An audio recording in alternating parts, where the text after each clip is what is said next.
All right, y'all, welcome back. Chris's S10 part 4.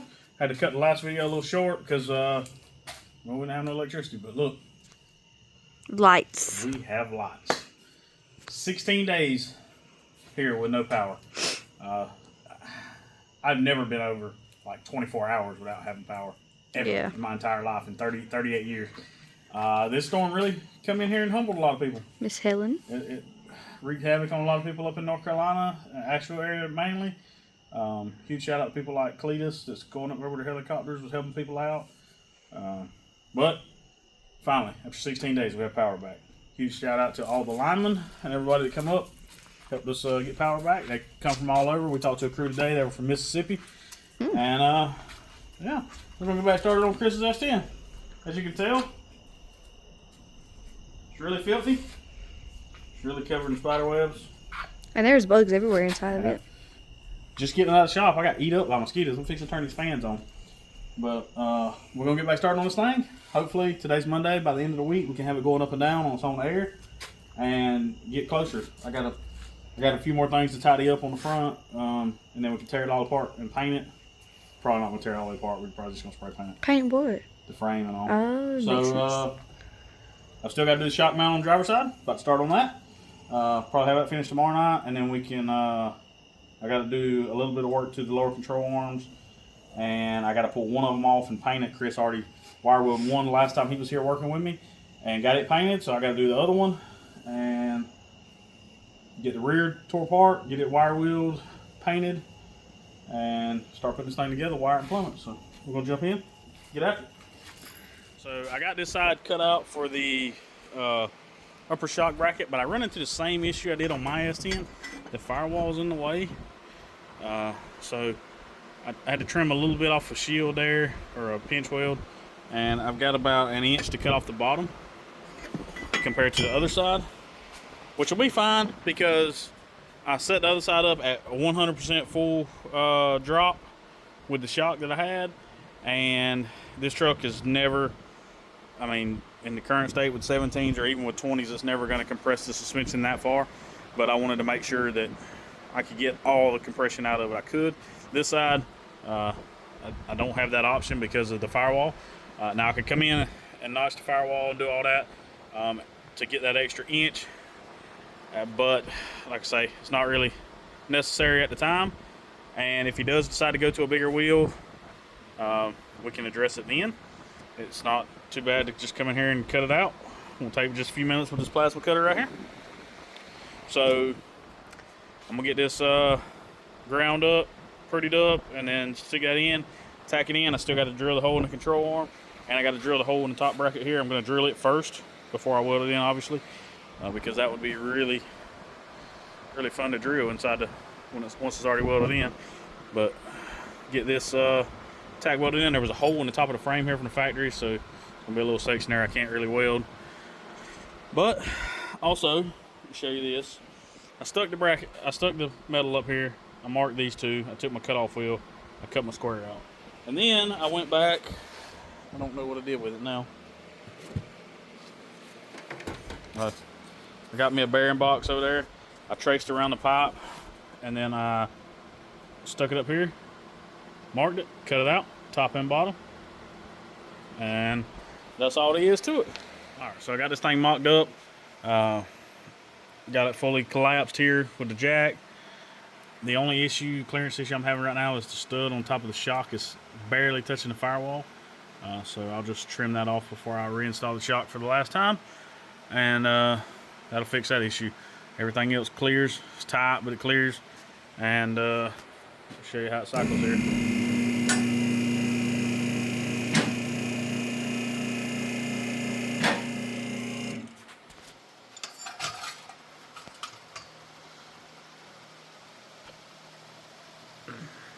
It's a little stiff. I can't get it to stay down, but you get the picture.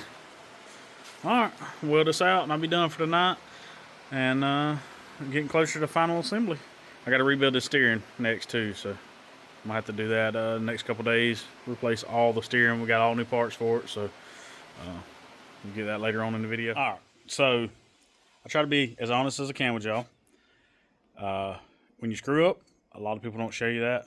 I'm going to show you this. I screwed up on this control arm that I flat plated, and maybe it will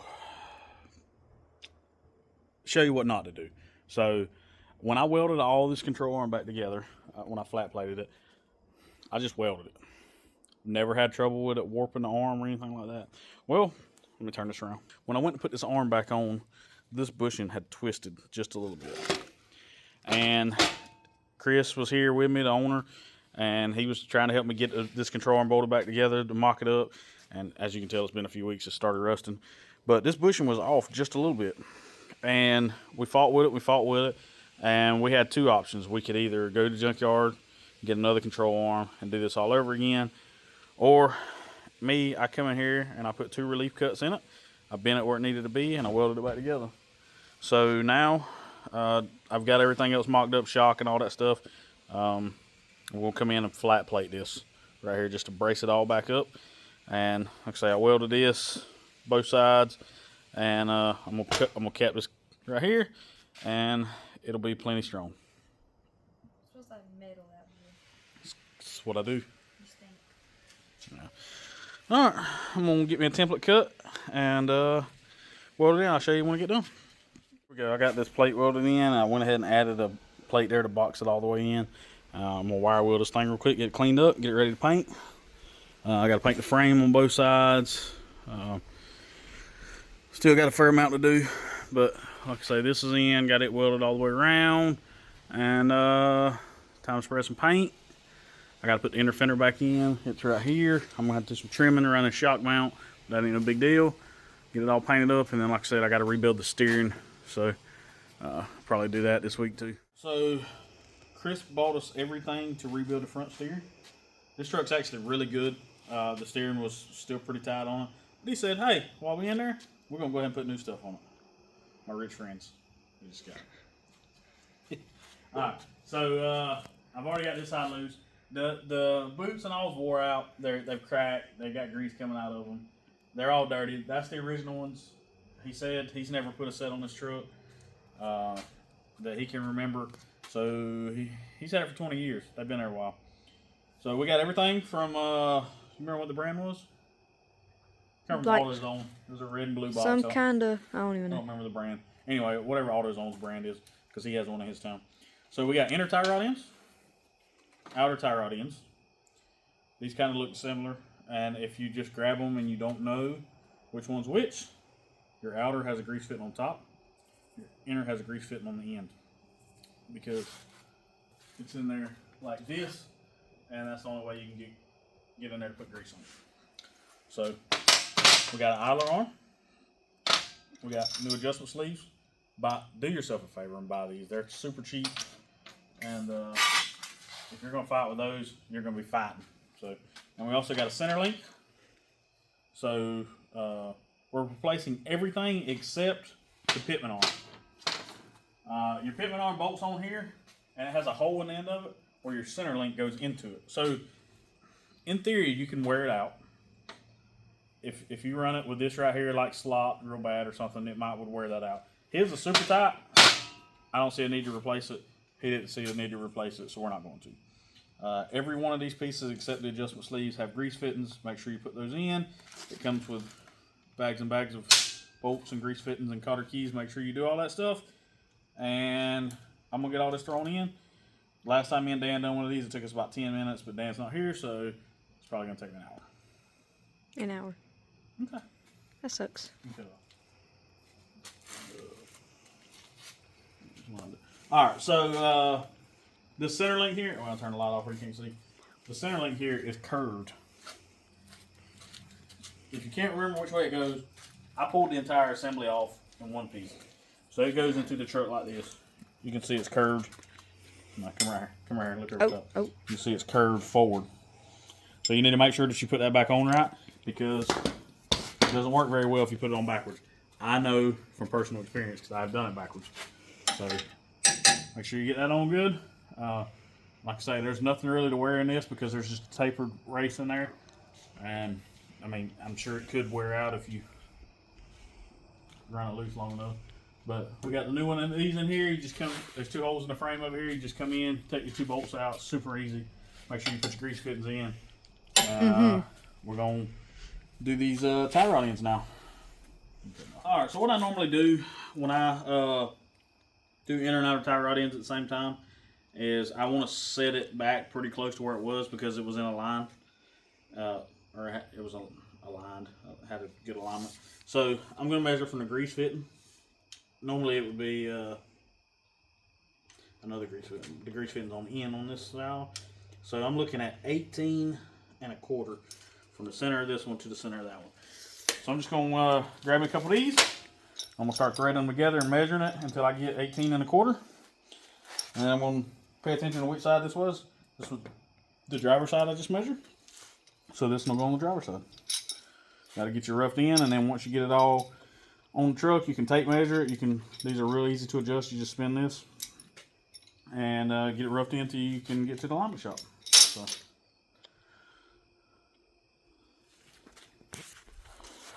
This is my videographer today.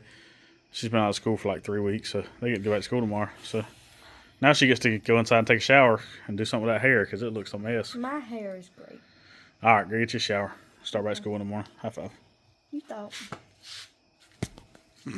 All right, when you get to this point to put the tie rod in the center link, if this wheel is straight, you're not going to be able to get it in there. It's going to hit the frame. There's not enough room. All you got to do is turn the wheel all the way, and it'll kick this out and pulls it away from the frame and brings it out far enough you can just stick it in there. So I got this side done. I'm going to turn the wheel all the way the other way. I still got to put that side together, and the steering is getting pretty close to being done already. I've only been working on it about 15 minutes. All right, so got the control arm reinstalled. Just kind of spray painted the frame black. Got the steering and all on. You already saw that. I got to reassemble this side. So as far as I know, this will be the final reassembly. Everything has been mocked up, been painted, everything that I need to paint before I put it back together. So I've got to paint this cup. I forgot about that until just then when I started filming. I'll pull that off and paint it. But I want to show you, this is what I do on everything. This is just an old piece of heater hose. It fits pretty snug. It's fits real snug around the airline. I put it around there so that this airline can't rub on this lip on the cup. And then I put a zip. Well, let me show you. I always split this with my pocket knife. It's on the bottom. So I put a couple zip ties around it to keep it pinched tight so that it can't come off of the line. And then I also put another one at the end to keep it from sliding. So it's not, I don't have to worry about it just sliding out and then letting that rub.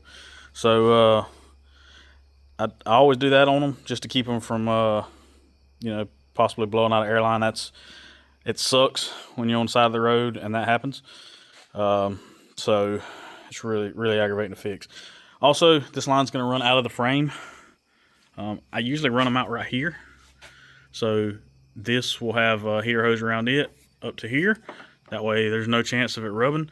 And then it's pretty smooth on the inside the frame for the most part. So ain't really a whole lot to worry about. But if you want some extra protection, you can run heater hose way down there. I only had a piece about 3 foot long tonight. So I just done that. That's the way I always do them. I don't ever run it all the way down. But if you want to, you can. Like I said, 1,000,000 times 4. You don't have to do it the way I do it. This is just the way I do it. So I'm going to pull this cover off and paint it. And, yeah. Can't believe I forgot that. Also, like I said, I'm not perfect. I screw up quite often. I forgot to mount the brake line before I painted everything. So the brake line bracket, there it is right there, the factory one. It went on top of the frame, but now the shock is in the way. So we just bent this brake line around a little bit, cut the bracket off like I said. Grabbed me a little spot of metal there and welded it on. And it gives me plenty of sweep for full steering lock to lock. And the tire can't rub it. It'll hit the shock before it hits the brake line. So we'll paint that up. And about done for tonight. Yeah, it's going there. But this side is pretty well reassembled / mocked up again. I've still got to find this bolt that come out here for the ABS wire. Got to put the steering on. I got to tighten the rear control arm bolts and paint that. And put the new brake pads in. We got some brake pads there for it. So I'm going to put those in. I just got it mocked up now without any. So All right, so y'all got this front end put back together. It's the next night. Been working on it. Just didn't want to show you again on filming. Everything is tight. Everything's got cotter keys. We tighten these adjustable sleeves. I got this one backwards. It's really bothering me. I may take this back apart and swap it, but I don't know yet. Got my shocks on both sides. Got my brake lines relocated. Ooh, I need to put some paint on that. I got this side, shocks relocated, brake line. Just put new brakes on it. It's got brand new brake pads. So we good there. And everything is tightened, torqued, and all that good stuff. The only thing left to do is to get this grease gun out, grease all this stuff, because everything is new and everything needs grease. And the only thing on this entire front end that's not greasable is these lower ball joints, for whatever reason. But once I get everything greased, I'm going to come in, do some touch up with spray paint, and paint all this up here, this rusty, and make it look a little better for him. Alright, so the next issue that I've run into is I showed y'all earlier in the other videos, we raised the gas tank. We drilled new holes over here 1 inch higher, raised the front of the gas tank up. I had to notch a little bit off the bottom of the cab up there to clear the gas tank, which it's still touching now. I would rather the gas tank touch the cab than the gas tank drag the ground and explode. So, yeah. But unfortunately, we're dealing with both of those issues right now, because if you put a straight edge on the bottom of this frame,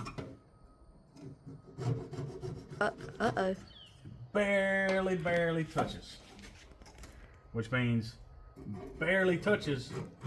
It's actually worse over here. Means can be a lot worse than you think. Which means it'll drag a hole in that guy.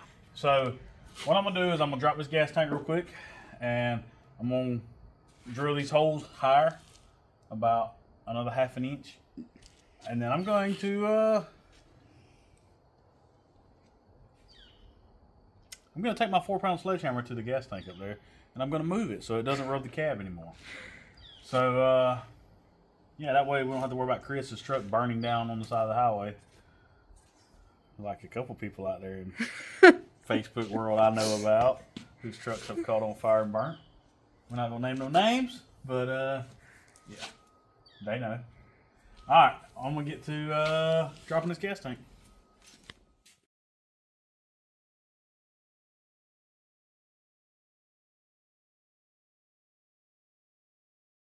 All right, so I got this tank back out.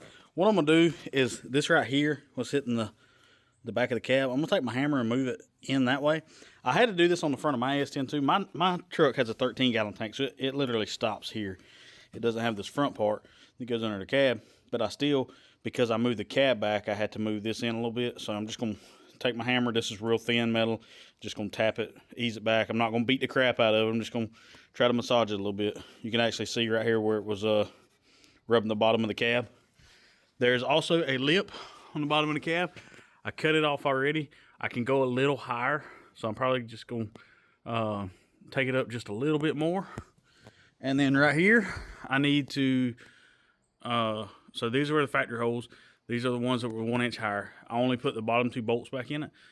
I'm going to go up and drill 2 more and slot these with the die grinder, just so I can get it in there and get it exactly where I need it to be, as high as I possibly can. I'm afraid it's going to be about half of this hole, so I may just take the die grinder and oblong the hole up a little bit. I don't know yet. We'll figure it out when we get to that point.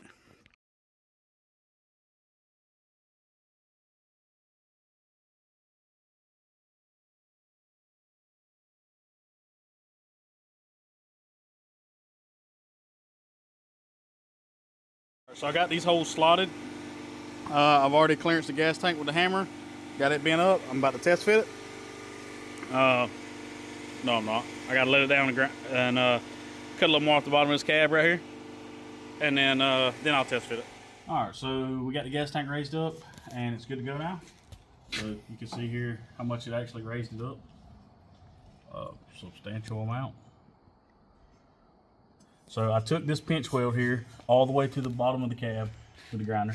I even got a piece of metal in my eye while I was wearing my safety glasses. That was a plus. The back was plenty high. Like, come out here, boo. And then on these holes right here, I slotted them as you can tell, it's a little over halfway up from where it was. So if you're doing this, I would drill this 2 1/4. I'm sorry, 1 1/4 or 1.5 inches.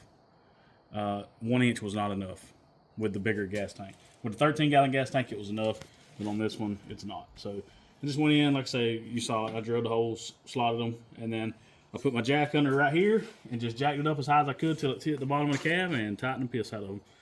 So the gas tank is officially in for the final time. There's also a cover that goes over here. But we noticed on Jeff's truck, even with it raised up this high, that cover drags the ground. It's plastic, so it's not really going to do a whole lot. I may throw it back on just in case, though. If you were to hit something late down the road, it may keep from knocking a hole in the front of this gas tank. So, I'm sorry. Y'all probably couldn't see none of that because I had my headlight on. Sorry. All right, so now we're going to deal with this evap canister. I had a couple people in the comments ask where I was going to mount it, and to be honest, I'd kind of forgot about it. So I dug it out, completely collapsed suspension. I just pulled my stock dually wheels back off my dually a couple days ago, so they're still laying here, and my wood stands are under that bed. So voila, had Chandler polish my wheels on the dually over there, and he knocked that out of the park. But back to this evap canister. So one thing you need to remember is the bed sits here, and there's a 2-inch gap. There's a cross member across the bed. It's 2 inches tall. This is right at the bottom of the bed floor, not the cross member, the floor, because it actually goes up. We raised the gas tank, so the easiest way to tell if your gas tank is below the bed rail is just grab your level, lay it across your bed mounts, and that one actually clears. This one, on the other hand, does not. It'll sit down on there, and I could probably just tighten the bolts and it would push it against the gas tank, but I'm going to notch that out because I don't want any squeaking or anything. So the cross member under the bed will cut it out where the gas tank is.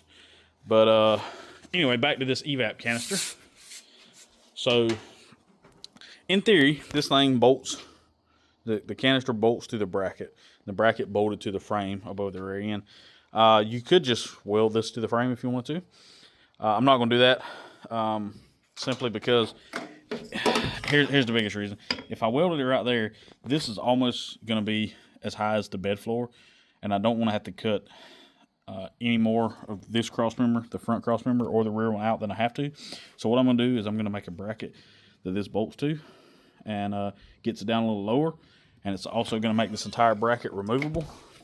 So it'll weld here with a couple bolt holes in it to bolt this up, and also giving plenty of room still for the exhaust. Now this exhaust isn't bolted up, but it's going to come up a little bit higher. But Chris actually owns a muffler shop. That's what he does for a living. So I'm sure that that's not staying. And he said he didn't know who done that exhaust on this truck, and he was quite ashamed of it. So I'm sure that'll be the first thing that happens once they get windows and the interior put back in it, is new exhaust. So, all right, we're gonna go ahead and see what we got to do to build a bracket. So I went over and grabbed me a piece of 1/4 inch and made me a little bracket here. I know it looks a little funny, but once I get the holes drilled and get it bolted up, you'll see why I made it like that. This is not exactly just a square piece, so it fits pretty good. Let me pop these 2 holes in it, and I'll show you what it looks like bolted up, and then we'll get ready to tack onto the frame tonight and weld it out. All right, here we go. I got you can see why I made this bracket shaped like this, because it fits the way that this bracket's made. Dug out the factory hardware, drilled 5/16 holes, and bolted it up. Now I'm gonna go over here and mock it up. I gotta do some grinding on the frame, get the paint off, and mock it up, get it tacked on, and put it all back together, make sure everything's gonna work, and then burn it in. I'll show you in a minute when I get it tacked on. So here we go. I got it all mocked up. Still got the clamp on, but it's tacked on. I got this back in, got it bolted up, and I've got my hoses laying here. This one goes to the top of the fuel pump. I just got it kind of stuck in there right now. What I'm going to end up doing is just replacing this entire thing with one piece of rubber hose. This is the vent that normally goes over to where your gas neck is. I've never had a problem with just having it hanging out. So it's going to go probably right over there and just hang out. And then this one goes to there. So I'm just going to get a longer piece of hose to run it over there. And all these are going to mount behind the cross member. I'm going to cut this, like I said, the center cross member. I'm going to cut the center out for the gas tank. So I'm just going to cut it all the way across. That way I don't have to worry about pinching my lines. And they'll all just be attached to the back of this cross member here. Run it over there. And I'm going to burn this in real quick and paint it all black and be good to go. So we're getting them marked off the list. Getting a little closer, a little closer, a little closer. So next up, we're going to do the wiring and plumbing process. There's a lot to it.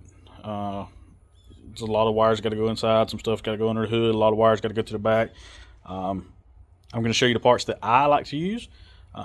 Some of the stuff to simplify the install process, like the adapter harness to go from the 7-switch box to the V4. That just saves a ton of time trying to splice all that stuff together. So I'm going to show you what I use. And here's one of the first things I'm going to mount. This is I guess that's pronounced little fuse. I'm sorry. 120 amp. You can get these at O'Reilly's. I'm sure Advanced, AutoZone, all of them's got them. I don't use fuses. And here's why I don't use fuses. Because earlier way in my life, I've had a bag truck that had compressors on it and had a fuse. And I was way away from the house and blowed out a fuse at 11 o'clock at night, and I couldn't get a fuse for it. I tried. There was nowhere open to get a fuse, and I didn't have an extra one in the truck, so I was screwed. What I ended up doing was just straight wiring it to get it aired up, and I drove it on home. So the benefit with these is if it does, trip, as in like where it would blow a fuse, you just reset it. And so it'll just pop open, and you can pop the hood and reset it. You got power again. Let's ride. If it pops this 120 amp, either this is going bad or you got something seriously wrong going on with the electrical part of the compressor part. And coming all up in here making a bunch of noise. So I'm gonna get this mounted. I'm gonna turn this around. I'm gonna mount it right down in here because I don't have a fender wheel here. I'm going to mount it out of the way, but I don't want to mount it over here because I don't want the wires running over the tire and back across. So. Oh, he's smoking.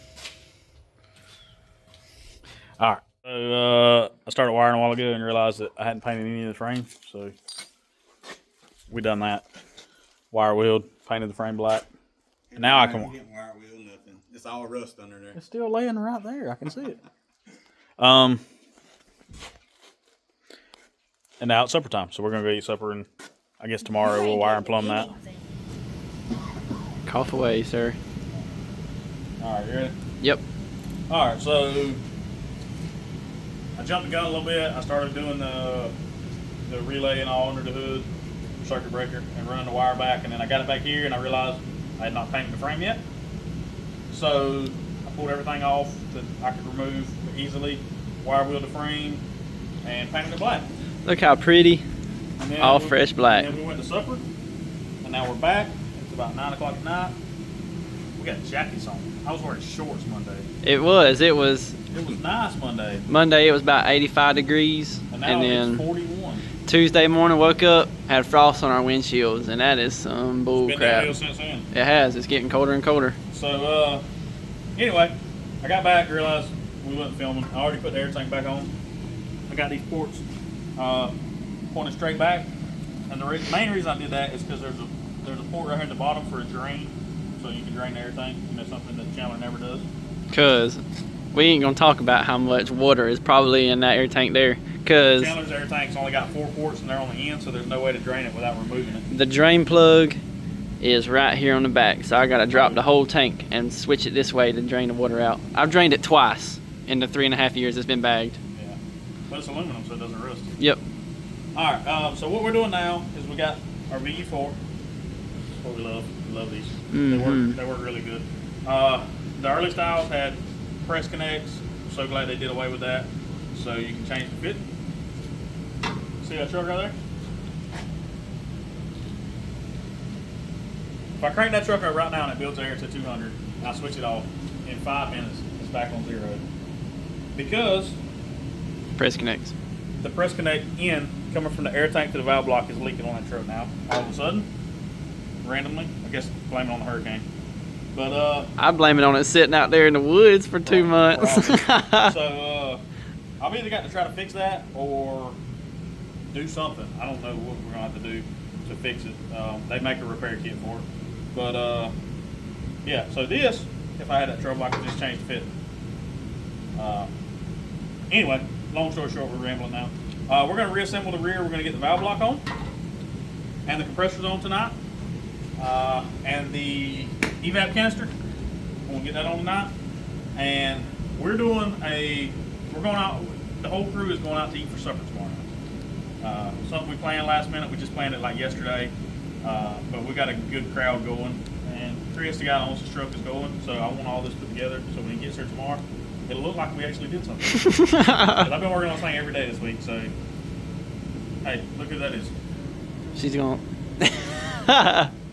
All right, we're gonna get this valve block plumbed, and I promise y'all, I will show you how to wire this relay and this valve block to the switch box.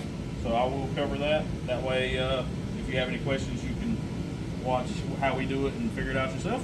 Well, the valve block to the switch box is pretty self-explanatory. You would think, but I've actually had a lot of questions asked about that. So I would like to go over it because the wires aren't the same color. I thought they were, and the last one I did, they're completely different. So also this valve block, we've got 3/8 airline going on one side, and then we've got these fittings here, which are quarter pipe thread to 1/8 inch for the gauges, because this truck's not getting E-level, it's getting a switch box, so we're going to put gauges in it so that he'll know how high he's riding. So valve block's got the same fitting on both sides, so you can put your lines going to the bags out of one side, the fittings out the other, vice versa. You can interchange them. You can have a line coming from the airbag there and here, so however you want to do it. We're going to put all the bag fittings on one side and all the gauge fittings on the other. And you've got an intake and an exhaust. I'm going to run an airline in here, and I'm going to put the other gauge fitting for the tank here, so that they're all 5 of these air hoses can run together instead of having one coming from the air tank, 4 coming from here. So we're going to get that plumbed up, and we'll be right back. Next day, we're getting this thing mocked up. We got the V4 on, the compressors on, air tanks on. We got everything painted black. I did go back and pull these bars off and put the brake line up under them. They was just laying on top, and we missed that when we were assembling it. So I still got to figure out a way to mount this brake line to the rear end. There's an ear right here that I can drill a hole through and bolt, but I got to twist that brake line. So I'm gonna have to figure that out. But that's another day. When I pulled those bars off, when I put it back together, I centered the rear end here to the notch to the back of the brake drums. It's 3.5 on each side. Got that squared up, and now when I tighten everything down, I'll check it again, make sure it's still square. Let's see. I also turned those bars in a little bit, made them shorter to kick the pinion angle down, because when it was laid out, the pinion angle was kind of high. It's kind of hard to tell the pinion on this thing because of that double joint, but I'm going to work on now figuring out this wiring for the switch box, because he won't sit wired upside down. So this switch box has got a label on it that tells you what wires what. That's if you want to hold the switch box like this with the wire coming out the top. Chris wants it upside down so the wire can kind of stay tucked down in the seat, and he can just pick it up, and then the wire's coming out the bottom. And it's fairly simple to do. I'll show you in just a second how to do it, and we'll go from there. All right, so like I said, Chris wants this wired up backwards so that you hold it like this instead of like this. So the way we're going to figure out what switch does what is I made a piece of cardboard. Left front up and down, right front up and down, so we can write down what color it is. All right, come over here. So the pink wire is your power wire, your 12 volt coming in. So I just made me a little temporary wire here, wired it up to a battery.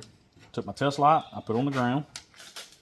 Now this is going to be the front left up, and I'm going to hold it, and I'm going to probe these until I find which one it is. That is that one. So that is brown.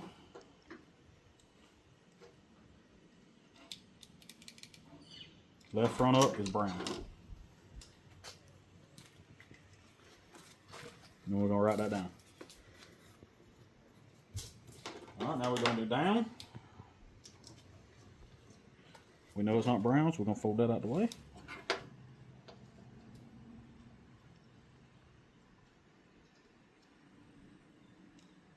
That is purple. So we're going to just confirm that. Purple. We're going to fold that down that way. And we're just going to keep going through and doing this until we figure out what all 8 of them are. And when we get ready to wire it up, we'll know which one does which. See, it's really simple. All you need is a test light and a piece of wire. It's cardboard and Sharpie. Sure? Okay. So on this thing it says gray, see instructions. That one's not used. It's like for an alarm system or something, like if you hit a remote that lays truck out. Or I don't know what it's for. I've never used it in my entire life. So this is what we come up with. Save you some trouble. I've done it for you. Left front, brown, purple, just screenshot that and you'll have it. Don't pick on my writing. Been out of school for like over 20 years, so I don't write a lot. It takes a lot, not. Alright, so that's figured out. Now, once we get to the point of wiring the valve block, we have this really fancy adapter harness here that plugs straight into the VU4. We got a ground. We're gonna ground it back there by the VU4, and then we've got these wires that go inside, and we got a pink wire. I think that's 12 volt. So that'll probably get wired to the relay for power coming in. These are not the same color as that, so we're gonna have to figure that out. And I will show you when I get to that point the easiest way to figure that out. And you're gonna need air pressure. So you need to go ahead and get your compressors wired up where they'll build air, and we're going to let those build up. That way when we do touch 12 volts to each one of these, it's going to pick the truck up and we'll know which corner's doing which. Yeah, she zoomed in on the cat. I'm in the middle of a speech here. Alright, we'll show you that later. Now I'm going to take this apart so I don't burn this truck down, because I got a kind of 12 volt wire just hanging out there. Alright y'all, I got to cut this one off here. It's getting long. And I've got some more work to do next week. So when I get done with it, I will jump back on this thing, get it wired and plumbed. I know some of y'all want to see how we wire the relays, the V4s, all that stuff. I'll show you all that. But I've got some work coming in today. I've got to do like a leveling kit on the 2500 Chevrolet. And I've also got this truck. Oh, let me get my finger in the right spot. There. It's like a 06 regular cab cat eye. Project truck. It's like 6 different colors, but we're putting complete bolt-on ride tech coilover kit on that truck, front and rear. It's getting new upper lower control arms, coilovers in the front. The rear's getting a parallel 4-link with a panhard and coilovers. I'm gonna start filming that whenever I get started on it, and that'll be probably the next video y'all see. I'm gonna try to knock that out here in the next few days, 2 or 3 days. I'll probably do like the front on one video and the rear on another video, depending on how long it takes to do the install. If it only takes like 5 minutes worth of film to do the front, I'll bring it in one video. But appreciate y'all checking this one out. I'm glad to have power back, be back making videos, and yeah, turn to see we're getting there. It's looking a lot better. Everything's painted, laid out, and we're getting closer. So like I say, showed you the evap canister on this one. Yeah, y'all seen it. All right, appreciate y'all sticking in here, being patient on videos, and checking us out. Thank y'all. Love each and every one of y'all.